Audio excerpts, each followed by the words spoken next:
Hoy es el día 28 de mayo. En el día de la fecha, la alumna Diana va a hacer una exposición de lo que tenía de tarea. Y a continuación vamos a ver la percepción de los colores.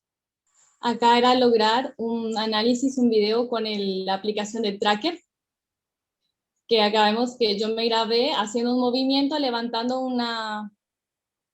creo que era una botella de alcohol, donde lo coloqué como una masa puntual. El sistema de ejes lo coloqué acá en mi hombro, en la articulación del hombro. Y ahora si lo pongo play, se puede ver el movimiento que yo realicé. Hasta ahí. La tarea también era calcular el momento con el peso del objeto por la distancia X que viene dada por este sistema de ejes. En mi caso, a medida que aumenta el tiempo por el movimiento, a medida que pasa el tiempo, el momento, como se ve acá en la imagen, va a ir aumentando, ya que va aumentando la distancia X y el peso siempre es el mismo.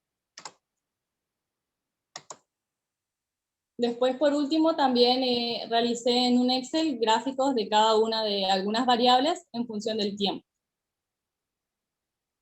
Eso fue, profe, lo que realicé con el tracker. Perfecto. ¿Podés mostrar exactamente los gráficos que tenés? Uno es de posición de la componente X en función del tiempo, otro es Y, y el que tenías más abajo era el de momento. Sí, ¿estas? Sí, en los gráficos Sí. esos. Bien. También los hice aparte. Bien. ¿En qué parte tuviste más dificultades? En utilizar el programa, profe, porque a mí me cuesta mucho la tecnología, no soy una joven muy moderna.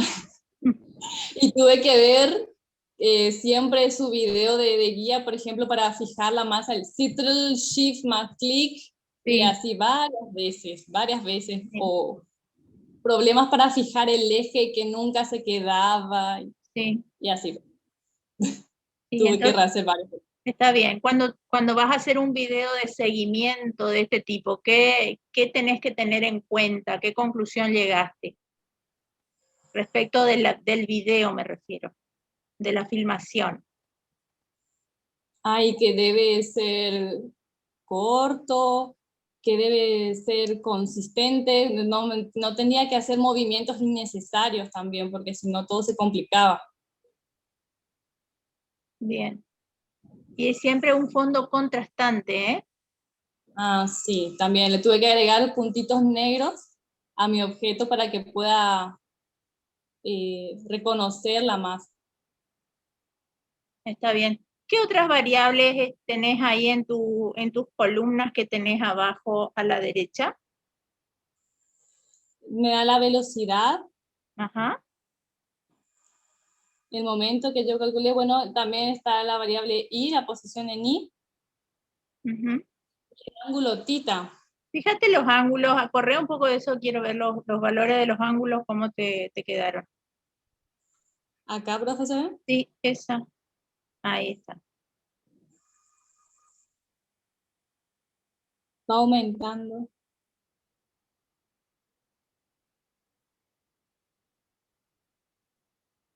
Bien. Está bien, muy bien, Diana. Te cuento que esto era su primer parcial, ¿eh? Aunque no les dije, como sabía que les iba a llevar un tiempito, esto decidí tomarle como si fuera el primer parcial. Así que está muy bien. Ah, bueno, profesor. Pero por otro lado, tenemos que parte de esa energía que uno le entrega a un sistema para producir un cambio se va a disipar en forma de calor y va a terminar aumentando la entropía del universo. Conclusión. Un experimento muy simple que se puede hacer de tipo cualitativo en el caso de lo que es disipación del calor por parte de los seres humanos, es mediante un termómetro. Imagínate que esto es un termómetro, que lo tenés dos termómetros iguales. Vamos a suponer que estos dos termómetros son iguales. Los dos inicialmente están a la misma temperatura. A uno de ellos lo voy a cubrir con un papel o con un trapo que esté húmedo. ¿Está? Y a los dos que inicialmente están a la misma temperatura, los coloco frente a un ventilador. Y el que no tiene el papel o el algodón húmedo va a seguir manteniendo su temperatura. Y el que tiene el papel húmedo va a disminuir su temperatura. ¿Y eso a qué se debe? A que al evaporarse por acción del, por ejemplo, del ventilador, ¿está? Aunque no le pongan ventilador, igual lo que va a suceder es que igual el agua que está contenida en ese papel se va a evaporar. Y para poder hacerlo, el proceso de evaporación es un proceso de tipo endotérmico, es decir, que necesita absorber calor de algún lado, sacar energía de algún lado para producirse la evaporación. Entonces, ¿a qué le va a sacar? Y le va a sacar energía justamente a las partículas superficiales del bulbo del termómetro. Y eso va a hacer que gradualmente vaya cayendo la temperatura. ¿Está? Entonces, eso de alguna manera explica lo que el profe Fabián les explica a ustedes con el tema de que cómo se disipa el calor mediante la transpiración. Cuando una persona, por ejemplo, hace gimnasia, otra manera sencilla de ver esto, Diana, es, si vos te medís la temperatura ahora, después te vas y te corres o te haces una rutina de ejercicios, te volvés a medir la temperatura y tu cuerpo va a estar más caliente. Y por ese aumento de temperatura que se genera, ¿está? Es como que vas a empezar a tener fiebre. Y para evitar que el cuerpo siga subiendo su temperatura, se activa el mecanismo de la transpiración. Se generan esas microgotas de transpiración en la superficie de la piel y para poder evaporarse esas gotas, extraen ese calor residual que está teniendo el cuerpo. Y de esa manera se logra un equilibrio en la temperatura para que siempre mantengamos una temperatura constante. ¿Está claro? O sea, conclusión, si tenés que hacer un práctico de física biológica, como te digo, 2 termómetros, los dos inicialmente a la misma temperatura. Si querés hacerlo más escandaloso, metele un secador de pelo antes, pero seco los dos, ¿eh? Le metes un secador de pelo que los dos te estén marcando la misma temperatura. A uno lo cubrís con un trapo húmedo o con un algodón, por ejemplo, húmedo, y empezás a registrar las temperaturas de los dos bulbos. Y vas a ver que, bueno, si es que trabajaste con un secador de pelo, los dos los calentaste al mismo tiempo, pero a uno después le pusiste el paño húmedo este, vas a ver que el que se enfría más rápido es el que tiene el paño húmedo, y eso se debe a que extrae el calor a través de la evaporación del líquido. ¿Está? Bien, eso nada más como para tocar alguito de calor. Y ahora sí vamos a ver lo que les había preparado para hoy, que es la percepción del color. Vos cursaste Física 2, ¿no es cierto? Sí. ¿Sí? ¿Te acordás qué temas, por ejemplo, vieron respecto de la visión o de la naturaleza de la luz? Y la naturaleza de la luz, vimos que tenía un comportamiento dual, se comportaba como partícula y como onda. Ajá. Después también vimos defectos de la visión. Ajá. Cuando uno habla de espectro electromagnético, ¿está? Espectro electromagnético, ¿a qué se refiere? ¿A qué tipo de ondas nos referimos, Diana? ¿Tiene que ver con la longitud de onda, profe? Sí, pero todas las ondas van a tener longitud de onda, van a tener velocidad, van a tener frecuencia. Pero ¿qué es lo que distingue a un espectro electromagnético de un espectro sonoro, por ejemplo? No sé. En el caso del espectro electromagnético, vos trabajas con ondas electromagnéticas. Y estas eran las que, por ejemplo, se propagaban en el vacío. Es decir, que no requieren de un medio material para poder propagarse. La energía se propaga en el vacío mediante ondas electromagnéticas. Es decir, que van a tener ondas, va a estar formado por ondas que van a estar variando, que van a estar modificándose en un campo eléctrico y en un campo magnético. ¿Está? Y dentro del espectro, acá podemos ver acá arriba esta bandita, no sé si la alcanzas a ver bien, tenemos las ondas más grandes del espectro electromagnético, o sea, las que tienen las ondas más largas, corresponden a las ondas de radio. A medida que nos vamos achicando, aparecen las microondas, toda la gama del infrarrojo, que en realidad nosotros lo percibimos como, a ver si me puedo poner un anotador acá, lo percibimos como calor, ¿está? Al espectro infrarrojo lo percibimos como calor, por ejemplo, cuando nos arrimamos al fuego de un asado, a una estufa eléctrica, el calor que nos llega por radiación, eso es lo que está comprendido en esta sección de parte infrarrojo. Luego tenemos el espectro visible, es decir, aquellas ondas que podemos ver, porque el resto no se puede ver, no podemos ver las microondas ni las ondas de radio, lo que podemos ver es la región del visible, que está comprendido entre aproximadamente 400 y 700 nanómetros. Por ondas más pequeñas que las del visible corresponden a las ultravioletas, por debajo tenemos la radiación X y a nivel nuclear la radiación gamma. Estas, aquí abajo te parece más larga, longitud de onda en metros, más corta. ¿Esto qué significa? Que la radiación electromagnética va a tener un cierto rango de longitudes de onda. Las ondas más largas corresponden a las ondas de radio y las más cortitas del espectro a las gamma.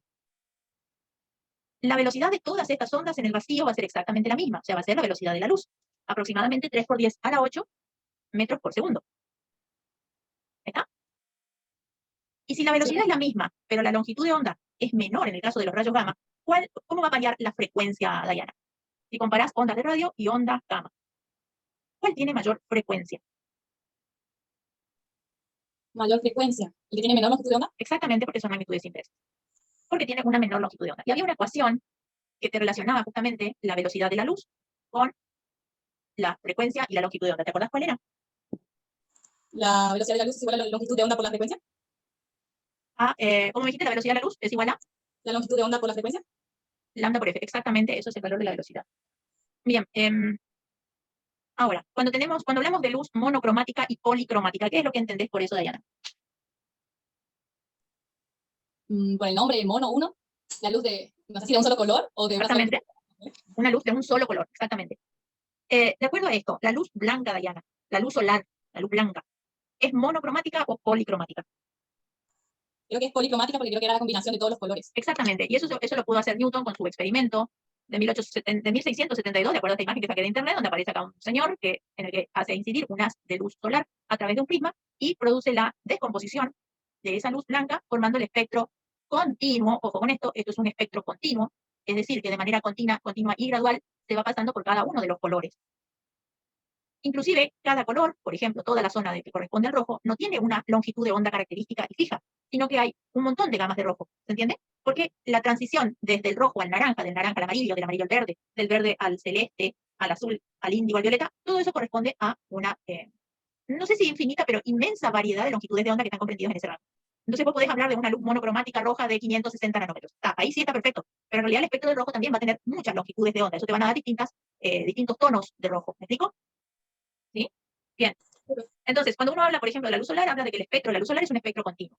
Y me voy un poco más a la parte de fundamentos de química, habrás escuchado hablar de lo que eran los espectros discontinuos, que son los que tienen los espectros de emisión de algunos elementos. Es decir, cuando uno quema, por ejemplo, o a ver, ¿viste las luces de neón, esas luces coloridas que se ponen abajo de los autos tuning o de las motos?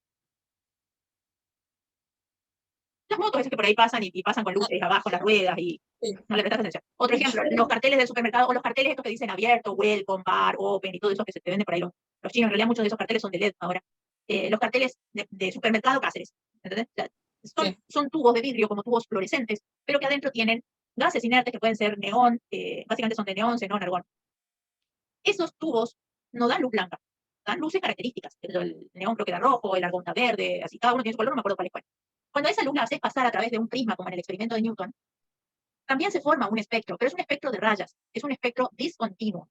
Es un fondo negro totalmente aburrido en el que aparecen algunas líneas de colores así características. No tengo nada acá para mostrar, pero si no te mostraría, no te bajé ninguna imagen. Y no lo voy a hacer porque me va a llevar tiempo. Después buscar en internet espectro discontinuo y ahí vas a ver un montón de líneas, como te digo, son franjas negras y por ahí cada tanto aparece un palito así de color. Eso lo analizaron, Bohr, por ejemplo, lo analizó junto con Bunsen y con otra gente en química, y lo que encontró es que cada elemento químico va a tener un espectro de emisión que va a ser característico. Y eso les permite, por ejemplo, analizar la luz que llega a las estrellas y decir, en tal estrella hay hidrógeno, y en tal otra hay hierro, y en tal otra hay magnesio. ¿Se entiende? Porque lo que se analiza es el espectro de emisión de la luz que está llegando desde esa estrella. No sé cómo lo hace, porque para hacer acá con la luz solar es un desfiole para tratar de formar un arco iris. Te cuento que tengo unas cosas maravillosas acá. Si fuera presencial, esto es un prisma de vidrio. Está re bueno. es pesadísimo. Y esto es lo que usó Newton en su experimento. O sea, viste que en la imagen se lo ve así, si acá se hace pasar luz blanca, obviamente esto se tiene que hacer en un ambiente totalmente oscuro. Acá lo que vamos a ver, en realidad nosotros no vemos el haz, lo que vamos a ver es el reflejo en una pantalla donde va a aparecer el arco iris. Bueno, tengo varias clases de prismas, yo tengo toda la juguetería acá, pero imposible que nos juntemos para hacer los experimentos. ¿Está claro? Entonces, a la que a nosotros nos interesa, luz blanca, la luz blanca se descompone en todo el espectro visible, que es lo que conocemos como arco iris, que va de 400 a 700 nanómetros aproximadamente. 400 corresponde al violeta y 700 corresponde a la zona de rojo.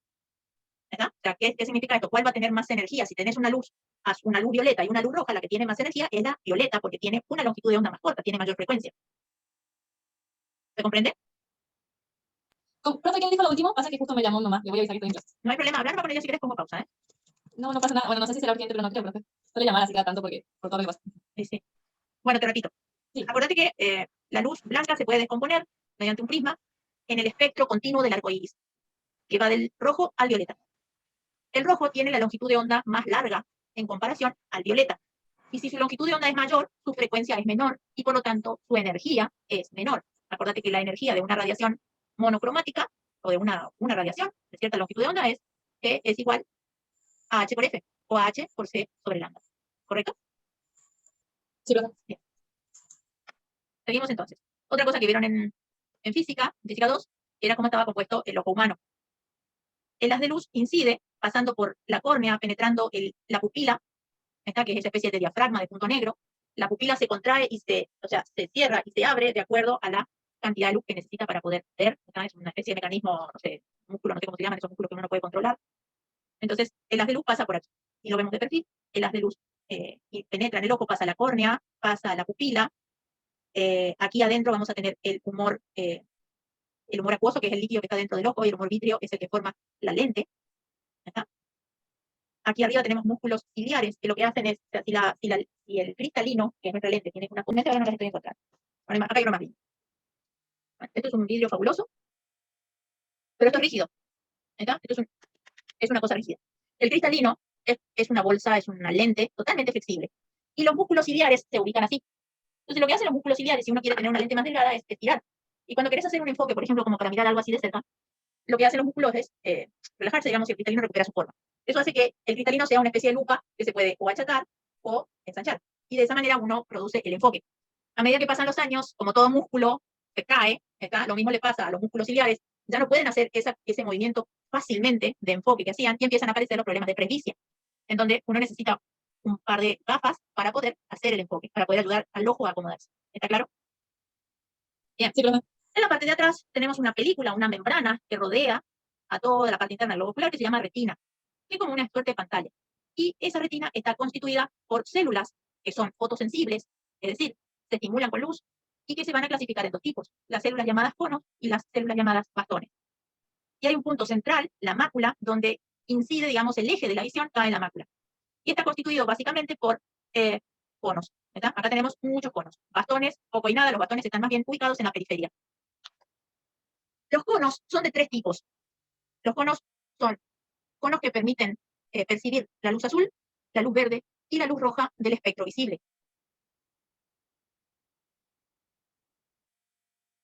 No hay conos que van a ver o que van a ser fotosensibles a la longitud de onda del azul, que como te dije hay muchos azules. De acuerdo a alguna bibliografía que es esta, la de Física de Kane, que era uno de los libros que se estaba compartiendo la pasada, Física de Kane, él dice que las longitudes de onda que afectan o que digamos estimulan a los conos son el azul de 445 nanómetros, el verde de 335 nanómetros y el rojo de 575 nanómetros. ¿Está? Ojo, hay otros rojos, hay otros verdes y hay otros azules, de eso por favor no te olvides. Pero esos son los que más estimulan a estos conos llamados S, M y L.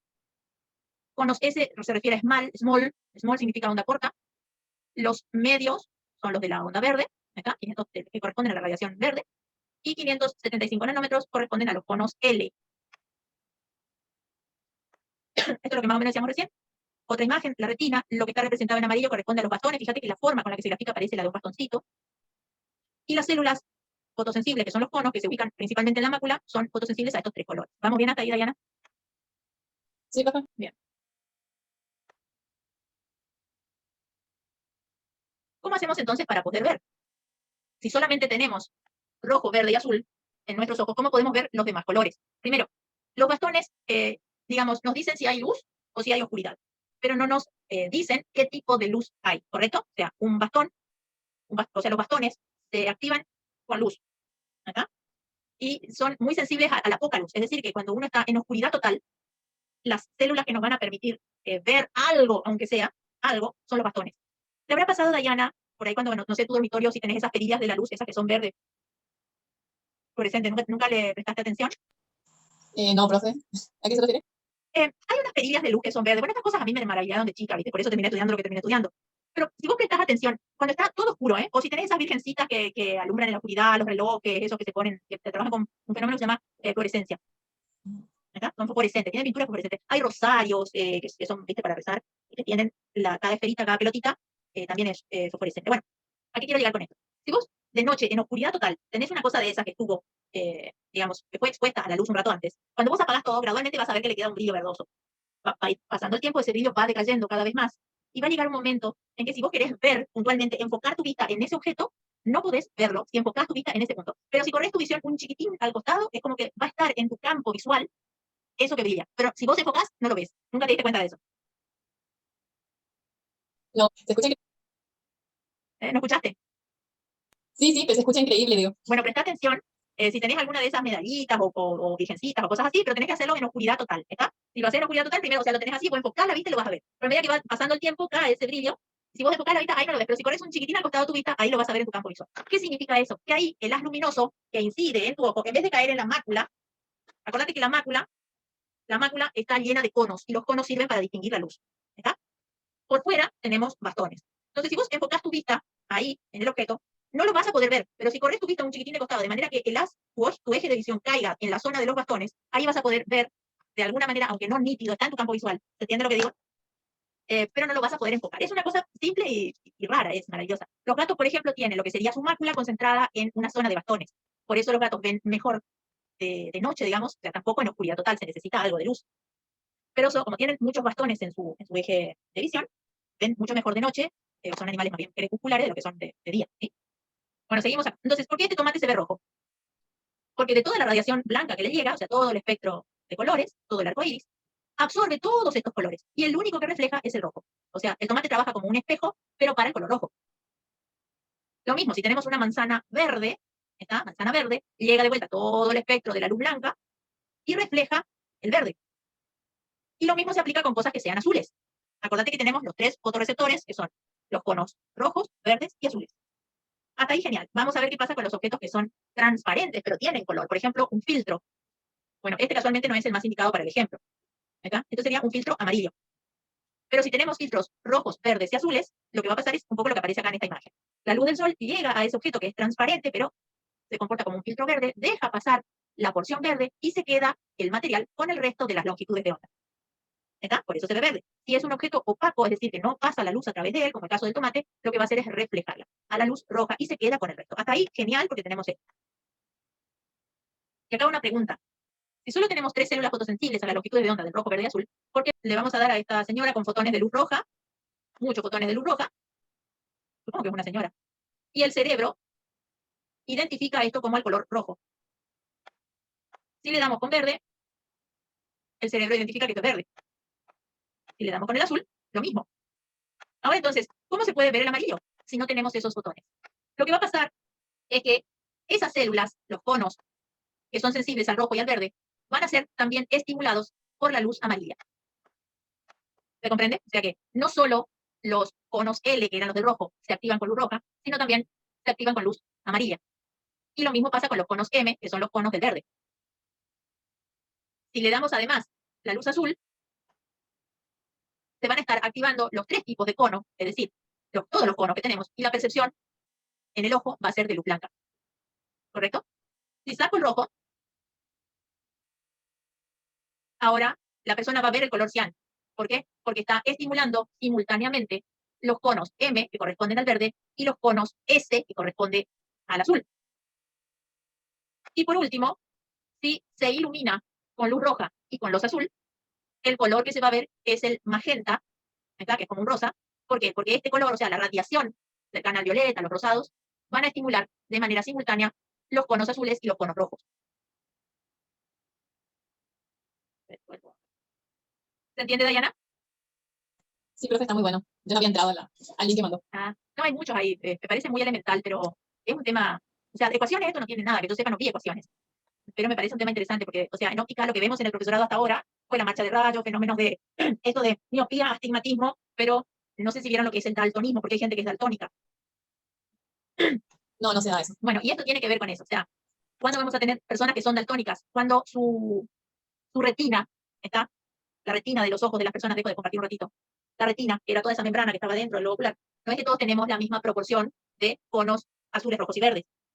¿Se entiende? O sea, tenemos distintas percepciones. Y hay gente que va a tener, por ejemplo, ausencia de conos rojos, entonces va a tener dificultad para distinguir, por ejemplo, el magenta o, por ejemplo, el marrón. ¿Se entiende? O no va a distinguir el verde del marrón porque le está faltando o porque tiene poca proporción de ciertos conos. Y no es que todos los conos se activan a la vez, ¿me explico? Sino que las distintas porciones de luz son las que nos van a decir, bueno, este rojo es más intenso que este. Y no todos, es imposible ver que los colores que vos ves sean los mismos que yo veo, porque tiene que ver con la composición de la distribución de los conos, ¿se entiende? Y cómo llega al cerebro. O sea, es una cosa tan característica y distintiva como la huella dactilar. ¿Entendés? Vos tenés tu huella dactilar, ¿entendés? Todos tenemos huellas dactilares distintas. Y nuestras composiciones de conos y bastones en los ojos también es diferente. Entonces es imposible. Hay gente que no sabe que es daltónica, por ejemplo. ¿Sí? Y mediante un test de esas imágenes que aparecen con los números que habrás visto seguramente un 57 de rojo con un verde y cosas así, ahí es donde uno dice, vos podés ver este número sí o no, y ahí es donde salta que la persona es daltónica, porque él estuvo acostumbrado a reconocer los colores, y a él le dijeron de chiquito, esto es azul, ¿sí? Le dijeron, esto es azul, listo, y él asoció eso con un azul, pero vos no sabés si este azul que vos ves, que yo veo son iguales, o sea, eso es lo maravilloso que tiene esto. Y cuando uno se mete con animales, peor. ¿Verdad?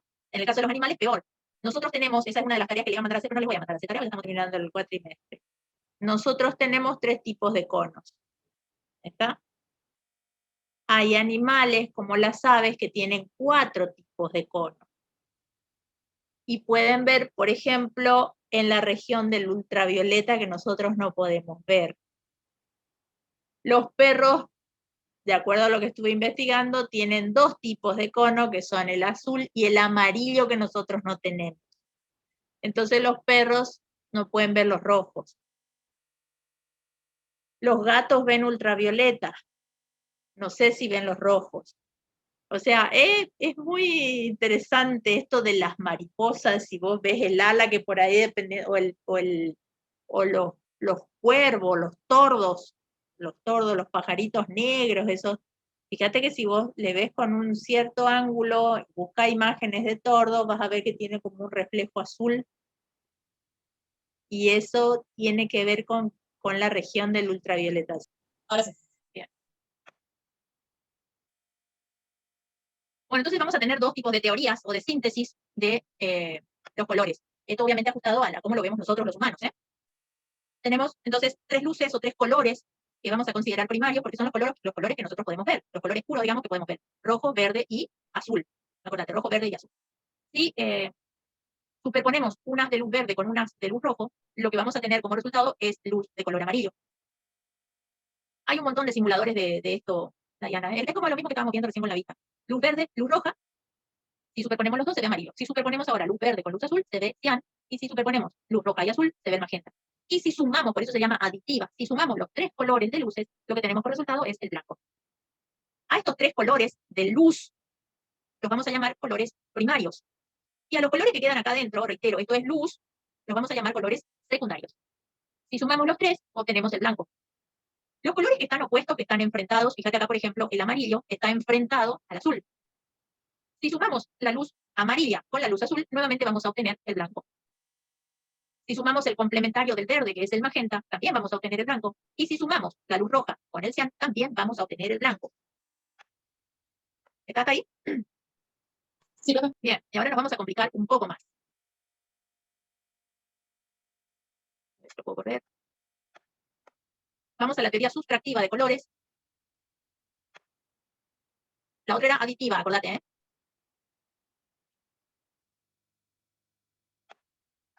Teoría sustractiva del color. Esta tiene que ver con los pigmentos. A ver si puedo escribir. Pigmentos. Dice que en las clases de plástica que habrás tenido en el colegio, te hacían comprar los colores primarios, mal llamado amarillo, rojo y azul. Y te hacían mezclar los colores. Te decían, por ejemplo, si querés tener un verde, tenés que mezclar, entonces con tu paletita de colores mezclabas el azul con el amarillo y te quedaba un verde. ¿Correcto? Y si querías tener un naranja, un anaranjado, mezclabas el amarillo con el rojo. Sí. Y si querías tener un lila, mezclabas el azul con el rojo. ¿Por qué le digo mal llamado? Si vos mezclabas en teoría todo eso, si uno mezcla y suma todos los colores, lo que te va a quedar es un marrón feo, sin gracia. Y lo que te dice la teoría sustractiva del color es que si vos mezclas los tres colores primarios, ojo, primario de pigmento de la teoría sustractiva, que no es la misma que la aditiva, si vos mezclas todo eso, la suma no te da blanco como era hoy, sino que te da negro. ¿Está? Ojo, son dos cosas diferentes. Esto por ahí no es tanto física, ¿eh? Esto más bien se mete por ahí en la cuestión de plástica. Acordate, tenés síntesis aditiva, en donde si sumás todas las luces, obtenés blanco, y síntesis sustractiva, en la que si vos mezclás todos los pigmentos, tenés negro. ¿Por qué? Porque le estás sustrayendo color, por eso es sustractiva. Y el negro no es un color, sino es la ausencia del color. Entonces, ¿cuáles van a ser los colores que sí tenemos que mezclar para que al final nos quede negro? No son el azul, el rojo y el amarillo que te habrán pedido que compres en plástica hace un tiempito atrás, sino que son el cian, el magenta y el amarillo, que son los colores que vienen en las tintas de la impresora. Si vos tenés una impresora a color, imprimís algo que está en negro, o sea, o te viene la tinta negra, y si se te terminó la negra, lo que hace es combinarte los tres colores y al final te sale una tinta negra. ¿Correcto? Bien, entonces, ¿qué es lo que sucede aquí? Tenemos pigmentos, acordate, estas no son luces, son pigmentos. ¿Qué pasa, por ejemplo, con el pigmento amarillo? Nosotros tenemos esta fibra, por ejemplo, que te pongo acá en cámara. Esta fibra es amarilla, su cuerpo es amarillo. ¿Por qué? Porque la luz que viene de aquí de la lámpara, ¿está? Incide la luz, se refleja, va a mis ojos, y en los ojos tengo, acordate, los receptores que van a registrar el amarillo, que eran los conos rojos y verdes. ¿Está? Esos dos son los que se activan, y por lo tanto veo a esto como amarillo. ¿Pero qué se comió esta fibra? Se comió la longitud de onda del azul. Absorbió esa. No la deja salir, ¿correcto? Si dejara salir la azul, esto se vería blanco como la tapita. ¿Está? Si refleja las tres, se ve blanco. Si refleja el azul, se ve azul. Si refleja verde y rojo, se ve amarillo. ¿Vamos? Bien. ¿Qué pasa con el cian? Lo mismo. Si tenemos un objeto que es cian, si tenemos un objeto o un pigmento, una pintura que es celeste, digamos, como el cielo, ¿sí? El color del cielo es más bien un color cian. ¿Por qué se ve cian? Porque está dejando pasar las luces que son, o sea, del espectro solar, pasa de las que nosotros podemos ver, así, monocromática, me refiero, azul y verde. Pero ¿con cuál se queda que no deja pasar? Se queda con la longitud de onda roja. Entonces, esto se va a ver cian o celeste. ¿Y qué pasa con las cosas que son de color magenta o rosados? En realidad lo que va a hacer el rosado es reflejar parte de la luz azul y parte de la luz roja, pero se va a quedar con la que no refleja, o sea, se va a absorber la radiación verde. ¿Sí? Acordate que el complementario, los complementarios, digamos, estarían en las flechitas que van para adentro y el fondo, por ejemplo. El amarillo y el azul es complementario, está opuesto en el disco, fíjate acá. El amarillo está enfrente del azul, el cian está enfrente del rojo, el verde está enfrente del violeta. Para esta teoría sustractiva, los colores primarios de los pigmentos son el cian, el magenta y el amarillo. Bien. ¿Qué pasa cuando mezclamos ahora? Mezclamos el amarillo con el magenta. Mirá estos dos dibujos que están acá. ¿Cuál es la radiación que sale de los dos? La flecha que sale, ¿cuál es? El verde. Sale la flecha verde. Por lo tanto, esta mezcla de pigmentos se va a ver verde. ¿Pero con qué se va a estar quedando? Se va a quedar con el rojo y el azul. ¿Se comprende? Y lo mismo, Sí. lo mismo va a pasar con los demás. Acá si mezclamos el amarillo que está acá arriba con el magenta que está abajo, lo que tienen en común los dos es que van a reflejar el rojo. Pero se van a quedar los pigmentos con el espectro verde y azul. O sea que esta mezcla se va a ver roja. Y si mezclamos ahora los dos de aquí abajo, magenta con cian, magenta y cian, la flecha que sale, o sea, la radiación que se emite de los dos, no es que se emite, sino que se refleja, es la del azul. Esta mezcla se va a ver de color azul. Todo está en el disco este que está acá, ¿eh? Es exactamente lo mismo. Si hacemos la mezcla de los pigmentos magenta y cian, la mezcla se va a ver de color verde. ¿Y qué color es el que va a absorber? O sea, ¿qué radiación va a absorber? Si se ve azul, absorbe el complementario, que es el amarillo. Fíjate acá en estas dos flechitas. Está absorbiendo radiación correspondiente a longitud de onda roja y verde. Entonces, absorbe la zona del amarillo.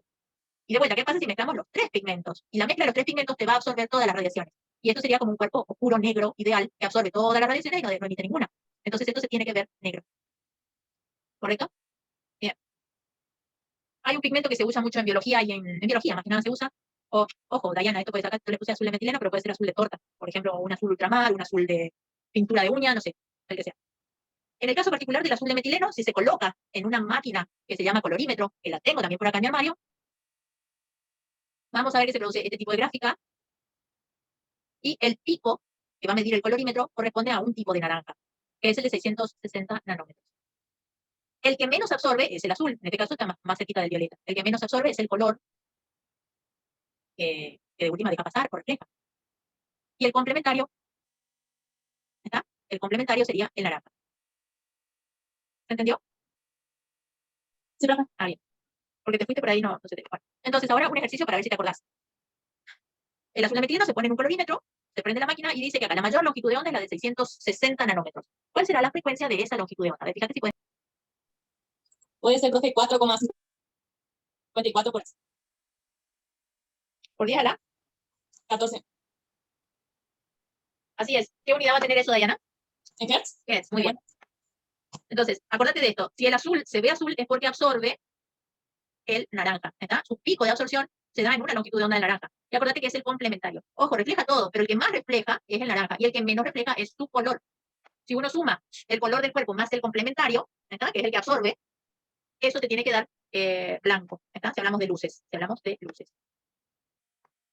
Bueno, acá un disquito de colores, que esto sirve por ahí como machete en general, un disco cromático.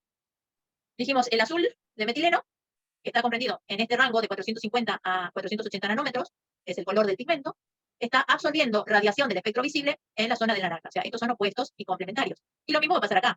Si uno tiene, por ejemplo, el pigmento rojo carmesí, el rojo carmesí va a estar comprendido en este rango de 640 a 700 nanómetros, y el complementario es verde. Es decir, que si uno tiene una pintura roja y analiza un gráfico como este, ¿está? Si en vez de poner el pigmento azul de metileno, se pone el rojo carmesí, este pico, ¿en dónde debería quedar, Diana? ¿En qué color debería quedar? ¿En el verde? En el verde, exactamente. Y si tiene amarillo de cadmio, vamos a ver el machete que está acá abajo. Si tiene amarillo de cadmio, ¿dónde debería dar el pico? Magenta. En el magenta o en el violeta, en esta región. Sería una curva así. No sé cómo se hace para dibujar. Bien, vas a escuchar hablar por ahí de otro tipo de equipos que se usan bastante en química, son los espectrofotómetros. ¿Cuál es la diferencia? Que en un espectrofotómetro uno pone sustancias que no tienen color. Por ejemplo, una solución de salmuera, está un agua salada, si vos la dejas reposar, te queda incolora. Entonces, para eso no podés usar, para saber qué longitud de onda absorbe, no podés usar un colorímetro porque la sustancia no tiene color, es incolora. Entonces, se usan otro tipo de equipos que se llaman espectrofotómetros y que te miden el pico de absorción en la zona del ultravioleta. Entonces, ¿para qué sirve eso, Diana, en la práctica? Ponerle que te traen una muestra, esto de mi agua micelar para la piel, ¿está? O tener esta agua micelar y puedo tener agua de la canilla. Las dos son perfectamente incoloras.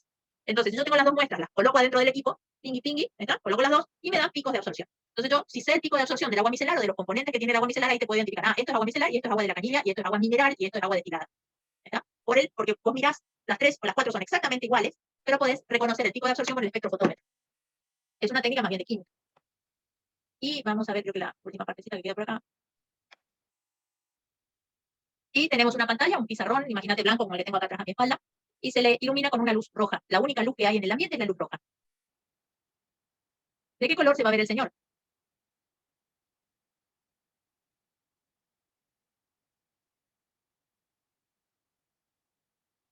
Estoy tratando de recordar, profe, porque hablo de muchas cosas. Estos son luces, no son colores como lo anterior. Son luces. Y si no, vamos a ver el simulador. A ver, tengo. Y creo que roja sería. Rojo, exactamente. No encuentro mi resaltador que tenía hoy. El hombre se va a ver rojo. Y toda la pantalla donde le da la luz también se va a ver roja. Y donde le da la sombra a Diana, ¿qué se va a ver?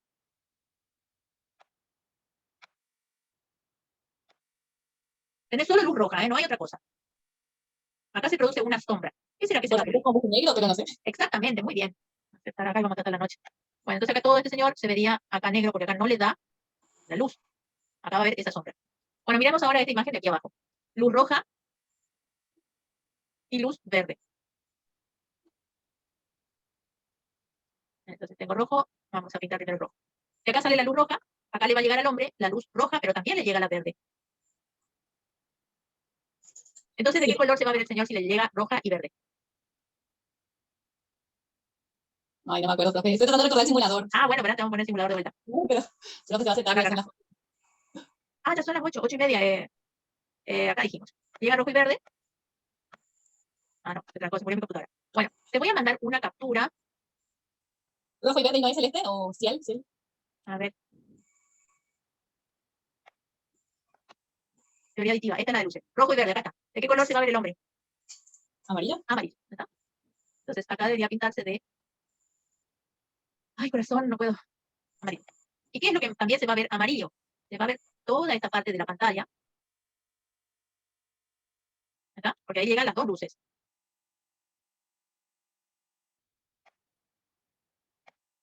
Bien. Esta luz roja, ¿a dónde va a iluminar? ¿A la sombra de la izquierda o de la derecha? ¿De izquierda? De la izquierda. Entonces acá vamos a tener también Porque esta sombra se va a ver roja. Sí, y la otra verde. Claro, y la otra se va a ver verde. Porque acá, en esta sombra, no está llegando el rojo, ¿se entiende? Porque el hombre le tapa. Entonces la única luz que está llegando es la del verde. En todas las otras regiones sí, llegan las dos, por eso se ve amarillo. Vamos a ver ahora este caso. Vamos a comenzar con la verde que tengo escrita. La enfrente hace verde. Hola, bebé. Acá el hombre llega, el hombre se ilumina con los tres colores. Entonces, ¿de qué color se va a ver el hombre? Blanco. Blanco, exactamente. Entonces, la sombra que está acá enfrente, muy bien, se va a ver en parte verde. Ah, en parte. Sí, pero también fíjate que le da parte del azul. Entonces, si le llega azul y verde, vamos a ver el machete. Celestito capaz. Exactamente, eso se va a ver de color celeste. ¿Se entendió la actividad? Sí. ¿Cómo es? Bueno, eso no es tarea para que la hagas, pero es más como una especie de rompecabezas, para que veas ahí que da la sombra. Cada uno te voy a mandar ¿cómo se llama el documento? Y acá algunas aplicaciones de propagandas. Fíjate, los avisos publicitarios, por ejemplo, el de Nesquik, tiene el azul con el amarillo, que acuérdate que son medio complementarios. O sea, no son exactamente complementarios, pero están enfrentados el naranja con el azul. O sea, hay muchos avisos publicitarios que usan esto. Fíjate, el rojo con el verde en la propaganda de Heineken, el azul con el naranja, este era como el ejemplo del azul de metileno, de vuelta el rojo con el verde. Y bueno, esta era un poco la tarea, pero no les voy a dar tarea porque ya estamos terminando. Algo como para que